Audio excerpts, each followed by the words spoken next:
നമസ്കാരം. ശ്രീ വയലാറിന്റെ അശ്വമേധം എന്ന കഥ.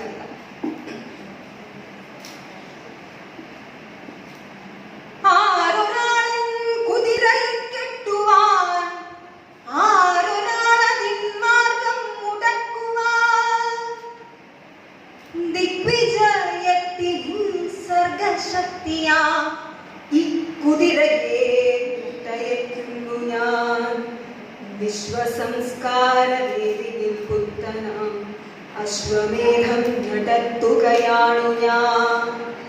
നിങ്ങൾ കണ്ടോ ശിരസ്സുയർത്തിപ്പായും എൻ കുതിരയെ, ചെമ്പൻ കുതിരയെ. എന്തൊരു ഉന്മേഷമാണതിൻ കണ്ണുകളിൽ, എന്തൊരു ഉത്സാഹമാണതിൻ കാലുകളിൽ. കോടി കോടി പുരുഷാന്തരങ്ങളിൽ കൂടി നേടിയതാണതിൻ സിദ്ധികൾ. വെട്ടി വെട്ടി പ്രകൃതിയെ മല്ലിട്ട് വെട്ടി നേടിയതാണതിൻ സിദ്ധികൾ. മന്ത്രമായൂര പിഞ്ചികാചാലന തന്ത്രമല്ലതിൻ സംസ്കാരമണ്ഡലം. കോടി കോടി ശതാബ്ദങ്ങൾ മുമ്പൊരു കാടിനുള്ളിൽ വച്ചെന്റെ പിതാമഹർ കണ്ടതാണി കുതിരയെ. കാട്ടുപുൽ തണ്ടു നൽകി വളർത്തി മുത്തശ്ശിമാർ. കാട്ടുചോലകൾ പാടിയ പാട്ടുകൾ ഏറ്റുപാടി പഠിച്ച മുത്തശ്ശിമാർ. ഇന്നലത്തെ ചരിത്രം മയങ്ങുന്ന മണ്ണിലൂടെ കുതിച്ചു പാനിയിടവേ എത്രയെത്ര ശവകുടീരങ്ങളിൽ നൃത്തമാടിയ ഗാനക്കുളമ്പുകൾ.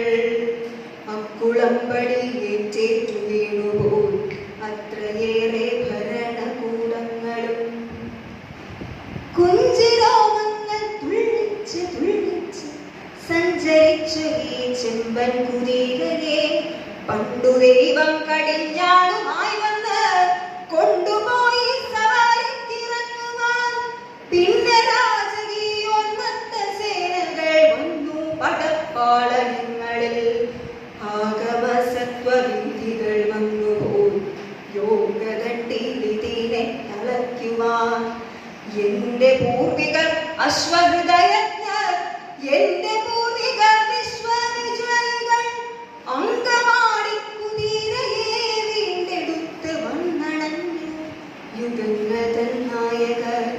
മണ്ണിൽ നിന്നും പിറന്നവർ മണ്ണിനെ പുന്നണിയിച്ച സംസ്കാര സിദ്ധികൾ.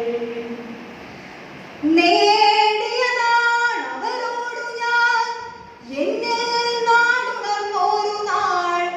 ഈ കുതിരയെ, ഈ യുഗത്തിന്റെ സാമൂഹ്യ ശക്തിതാൻ മായുകില്ലെന്റെ ചൈതന്യ വീതികൾ.